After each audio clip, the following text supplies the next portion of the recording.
નમસ્કાર વિદ્યાર્થી મિત્રો, ધોરણ 8 વિષય ઇંગ્લિશ. તો વિદ્યાર્થી મિત્રો, આજે આપણે યુનિટ નંબર 5 માં ઇંગ્લિશ પ્લસનો અભ્યાસ કરીશું. તેમાં છે બી જોઈશું હવે. સે whether the following statement are true or false. અહીંયા વાક્યોમાં જો સાચું હોય તો લખવાનું ટ્રુ અને ખોટું હોય તો લખવાનું ફોલ્સ. તો નંબર 1 છે મનુભાઈ રાઘવ્સ અંકલ. મનુભાઈ કોના અંકલ હતા? રાઘવના અંકલ હતા કે ધનુષના? તો શું આવશે? ફોલ્સ આવશે, કારણ કે મનુભાઈ કોના અંકલ હતા? ધનુષના. Number 2, Dhanush wants an account to be open with the bank because his father told. તો શું આવશે? False. Number 3, Dhanush uncle will help them to open an account. તો શું આવશે? True. Number 4, the competition is about singing. Competition શાની હતી? ચિત્ર સ્પર્ધા હતી. તો શું આવશે? False. Number 5, the competition is organized by young world. તો શું આવશે? ટ્રુ. તો હવે આપણે આન્સર ધ ક્વેશ્ચન જોઈશું. What was the announcement on radio Bhindi. એટલે રેડિયો ભિંડીમાં શું શાની જાહેરાત હતી? તો the announcement on radio Bhindi was save money with our bank and secure your future. કે તમે અમારી બેંકમાં પૈસા બચાવો અને તમારું ભવિષ્ય સુરક્ષિત કરો.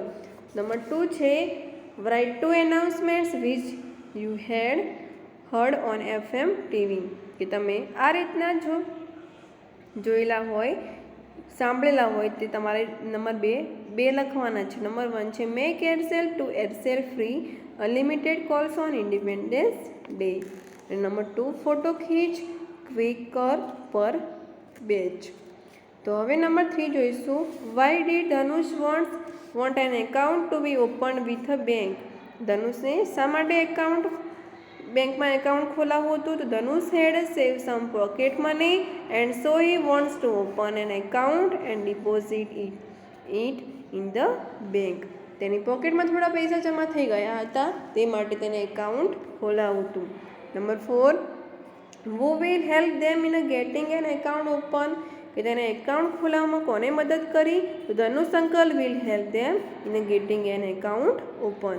ધનુષના કાકાએ તેને એકાઉન્ટ ખોલાવવામાં મદદ કરી. Number 5, why could Manubhai not donate his blood. એટલે કે મનુભાઈ પોતાનું લોહી કેમ આપી શકતા ન હતા? તો Manubhai could not donate blood because his group was B+. એમને કયું લોહી હતું? તો B+ નું હતું.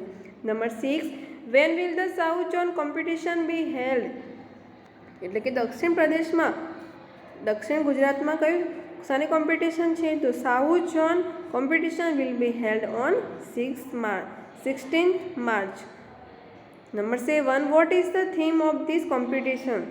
કોમ્પિટિશનની થીમ શું હતી? તો the theme of the competition is the save environment save water. પર્યાવરણ બચાવો અને પાણી બચાવો. Number 8, is Dhanush worried about his future. કે ધનુષને પોતાના ફ્યુચરની ચિંતા હતી? તો no, Dhanush is not worried about his future. Number 9, what must you do to win 1 week animation workshop. તો you must win the first prize to win 1 week animation workshop. જો તમે ફર્સ્ટ નંબરમાં જીતશો તો તમને શું કરવામાં આવશે? તો 1 વીક એનિમેશન વર્કશોપમાં તમને લઈ જવામાં આવશે. Number 10, how can you get an entry form. Entry form કઈ રીતે શાના પર તમે મેળવી શકશો? તો you can log on www.youngworld.organization to get an entry form. તો હવે મિત્રો આપણે આગળ જોઈશું activity number 3.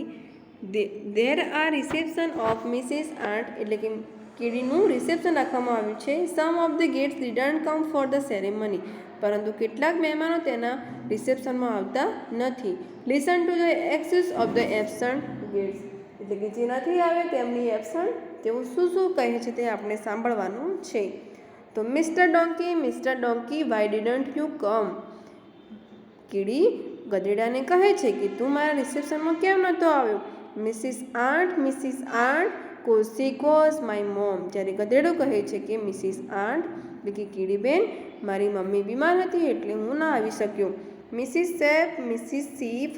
Ship why didn't you come.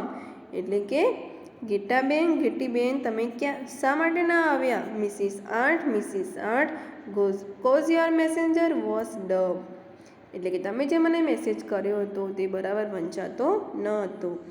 Mrs goat why didn't you come, એટલે બકરી બેન તમે મારા રિસેપ્શનમાં શા માટે ના આવ્યા, કેમ ના આવ્યા.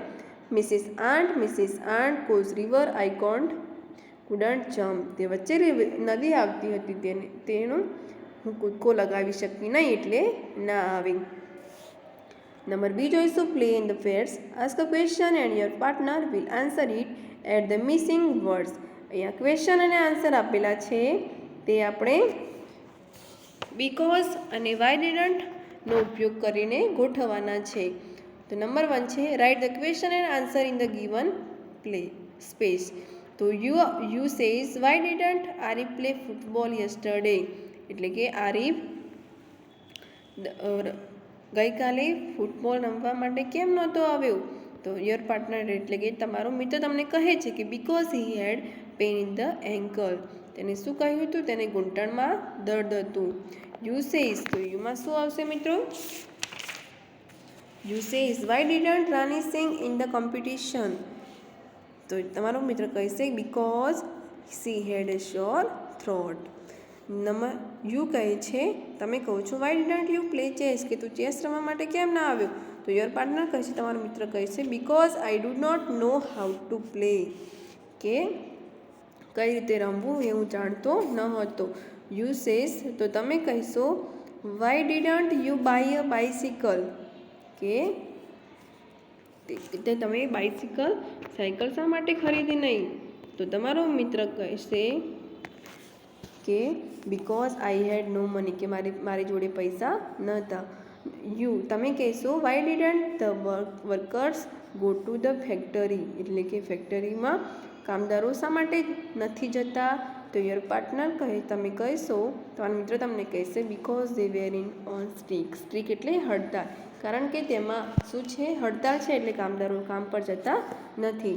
યુ સેઝ, તમે કહો છો why didn't your friend go to the cinema, કે તું તારા મિત્ર સાથે પિક્ચર દેખવા માટે કેમ જોતો નથી. તો યોર પાર્ટનર તમને કહે છે, તમારો મિત્ર તમને કહેશે because he did not get tickets, કારણ કે તેને ટિકિટ મળી નહોતી. You says why didn't Neha buy the Arabian Nights, નેહાએ અરેબિયન નાઇટ્સ શા માટે ખરીદી નહોતી. તો તમારો મિત્ર કહેશે because he had already read the book, કારણ કે તેને પહેલેથી જ તે બુક વાંચી લીધી હતી. તો અહીંયા એ પ્રમાણે બીજો છે, તેનો આપણે વાય અને બીકોઝનો ઉપયોગ કરીને ક્વેશ્ચન ખાલી જગ્યાઓ પૂરવાની છે. તો સેટ નંબર 2 ક્વેશ્ચન અને આન્સર આપેલા છે.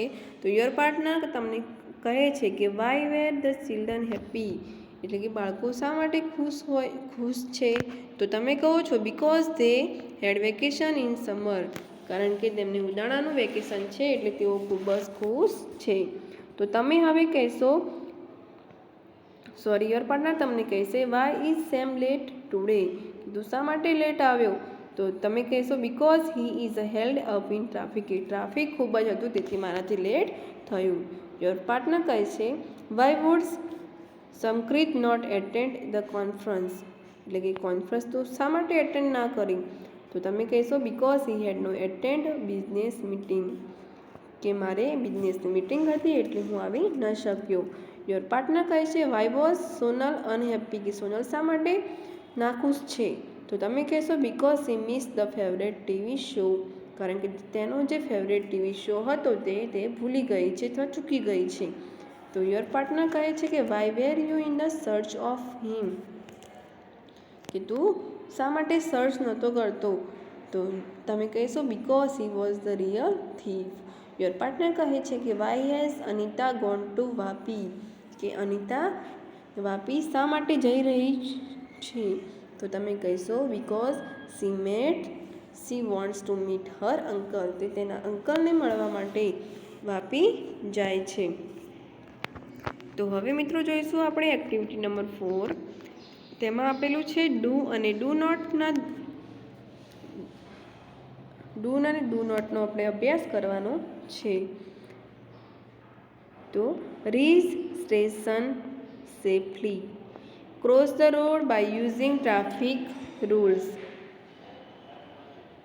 તો એ જ પ્રમાણે આપણે આ બધા વાક્યો આપેલા છે ડુ અને ડુ નોટમાં, તે પ્રમાણે આપણે અહીંયા એક પેરેગ્રાફ આપેલો છે, સોરી ડાયલોગ આપ્યો છે, તે આપણે પૂર્ણ કરવાનો છે.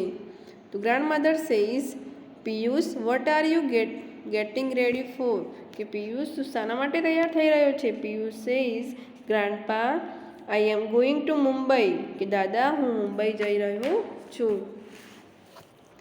Grandfather says, have you taken your luggage, કે શું તે તારો સામાન લીધો. પિયુષ સેઇઝ, યસ દાદા, એટલે કે હા દાદા.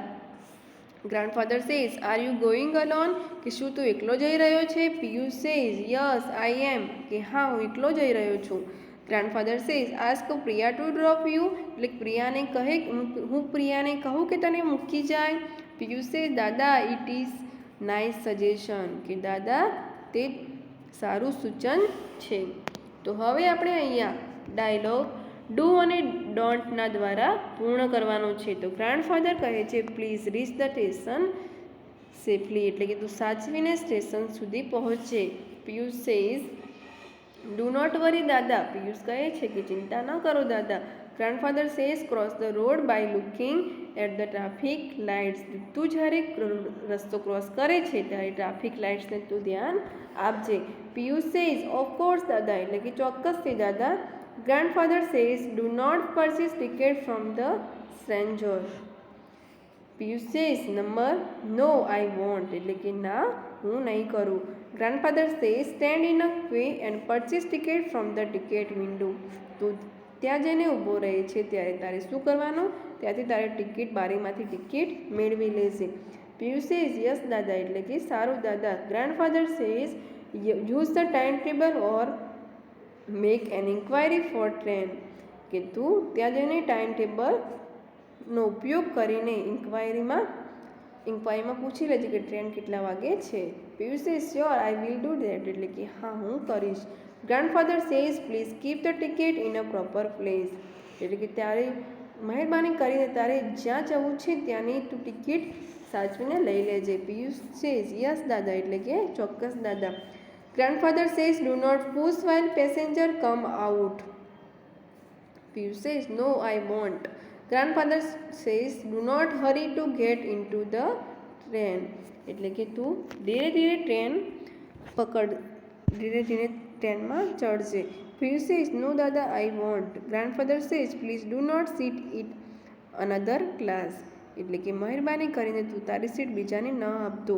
Piyush says, no dada I will be careful, એટલે કે સારું દાદા હું કાળજી રાખીશ. Grandfather says, do not keep luggage in a wrong place, એટલે કે તું તારું લગેજ એટલે કે સામાન બીજી જગ્યા પર ના લઈ જતો. Piyush says, no I won't, એટલે કે ના હું નહીં લઈ જાઉં. Grandfather says, do not take eatables offered by stranger.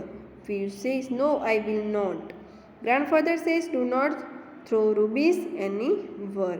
તો પિયુષ કહે છે કે નો દાદા આઈ વિલ નોટ, એટલે કે હું એવું નહીં કરું. તો વિદ્યાર્થી મિત્રો વધુ આપણે આવતા લેક્ચરમાં જોઈશું. Thank you.